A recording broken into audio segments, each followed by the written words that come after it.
Tonight, we begin with a warning that NATO has issued exactly twice in the alliance's 60-year history. A warning so direct, so unambiguous, that it left no room for misinterpretation. A warning that changes the fundamental calculation of risk that Vladimir Putin must now make every single time he orders an operation near NATO territory. On September 23rd, after Russian MiG-31 fighter jets violated Estonian airspace for over 10 minutes, NATO's North Atlantic Council stated, "Russia should be in no doubt NATO and allies will employ, in accordance with international law, all necessary military and non-military tools to defend ourselves and deter all threats from all directions. Our commitment to Article 5 is ironclad." But here's what makes this moment unprecedented. This was the second time in 2 weeks that the North Atlantic Council met under Article 4. On September 10th, the Council held consultations in response to the large-scale violation of Polish airspace by Russian drones. 2 Article 4 consultations in 14 days. That hasn't happened since NATO's founding in 1949. Article 4 allows any alliance member to demand a meeting if it believes its territorial integrity, political independence, or security is threatened. When it's invoked once, it's serious. When it's invoked twice in 2 weeks, it's a pattern, and patterns trigger responses. Poland's Prime Minister Donald Tusk made NATO's new posture crystal clear. "I want to be very clear. We will make a decision to shoot down flying objects without discussion when they violate our territory and fly over Poland." There is no room for debate here. No debate, no consultations. No waiting for alliance-wide approval. Poland will shoot first and coordinate later. That's not escalation, that's the new baseline, and it represents a fundamental shift in how NATO responds to Russian provocations. Let me explain why this matters strategically. For 3 years, Russia has been testing NATO's boundaries with increasing aggression. Norway reported that Russia violated its airspace on 3 occasions in 2025, in April, July, and August. Finland, Latvia, and Lithuania all experienced airspace violations too. Each time, NATO responded with diplomatic protests and heightened patrols. But Russia kept escalating. The incident that triggered the latest NATO warning involved 3 armed Russian MiG-31 aircraft that violated Estonian airspace for over 10 minutes. Not one aircraft that strayed accidentally. 3 armed fighters operating together for 10 minutes inside NATO territory. German intelligence chief Bruno Kahl explained the Kremlin's thinking in a recent interview. "There are people in Moscow who no longer believe that NATO's Article 5 works, and they would like to test it. Putin's strategists have concluded that NATO unity is fragile, that some members wouldn't actually fight to defend the Baltic states. That Article 5 is more political theater than binding commitment. They've convinced themselves that if Russia stages a limited incursion, perhaps using little green men without insignia like they did in Crimea, NATO will fracture into factions arguing about whether Article 5 even applies." But here's what Putin's strategists didn't anticipate. NATO just eliminated that ambiguity. NATO Secretary General Mark Rutte was asked directly whether suspect aircraft would be shot down. Higher response. "This would depend on available intelligence regarding the threat posed by the aircraft, including questions we have to answer like intent, armaments, and potential risk to allies, forces, civilians, or infrastructure." That sounds measured. That sounds cautious. But listen to what he said next. "But if necessary, you can be assured we will do what is necessary to defend our cities, our people, our infrastructure." Translation: NATO has moved from strategic ambiguity to operational clarity. The alliance will assess threats in real time and respond with lethal force if necessary. No more waiting for consensus. No more diplomatic delays. Poland has already announced it will shoot down unauthorized aircraft entering its airspace. Britain's Foreign Secretary stated that the UK is ready to confront Russian planes if they enter NATO airspace. Royal Air Force Typhoon jets have been taking part in NATO's Eastern Sentry mission, flying their first mission over Poland on September 19th. This isn't preparation. This is active enforcement. And then NATO's Secretary General Mark Rutte delivered the warning that sent shockwaves through Moscow. On December 11th, speaking in Berlin, Rutte stated, "We are Russia's next target. NATO's own defenses can hold for now. But with its economy dedicated to war, Russia could be ready to use military force against NATO within 5 years. 5 years. That's the timeline NATO is now working with."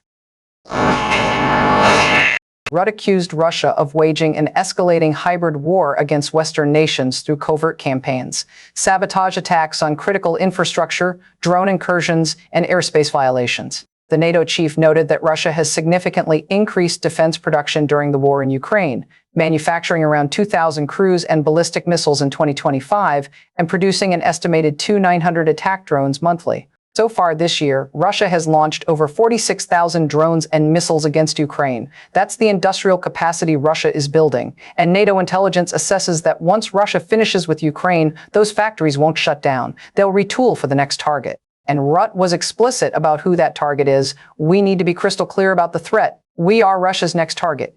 This brings us to Putin's response.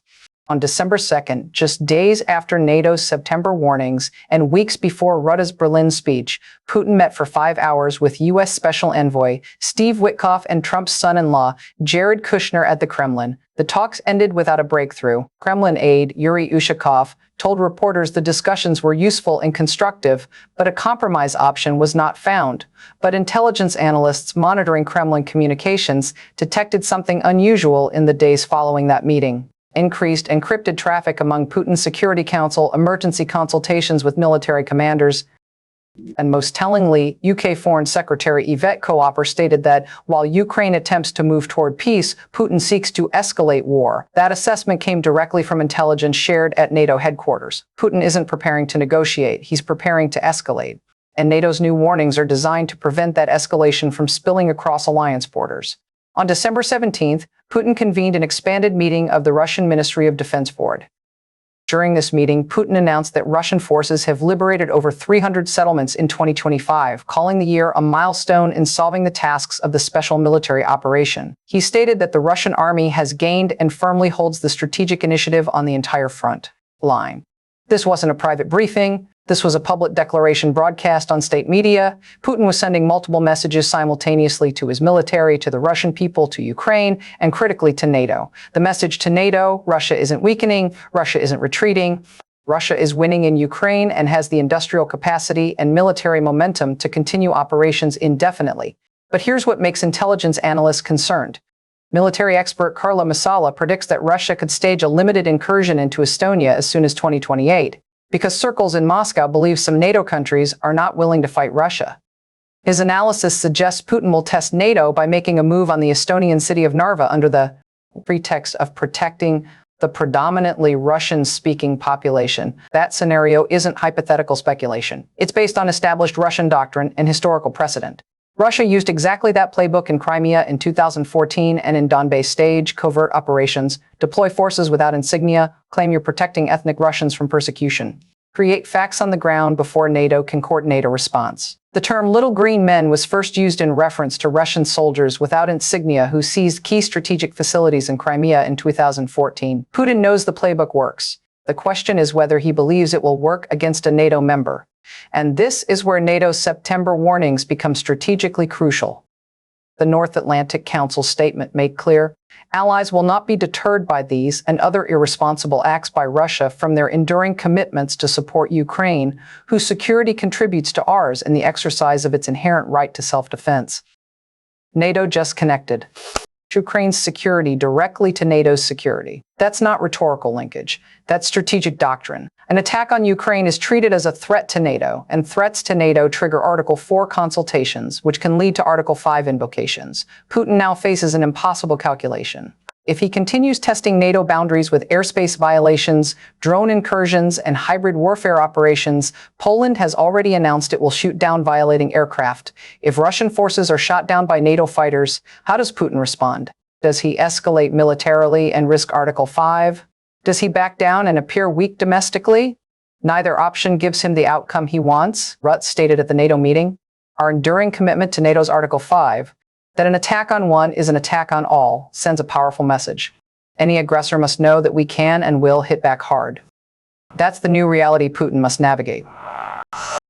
NATO has moved from reactive diplomacy to proactive deterrence, from ambiguous warnings to explicit threats, from strategic patience to operational immediacy.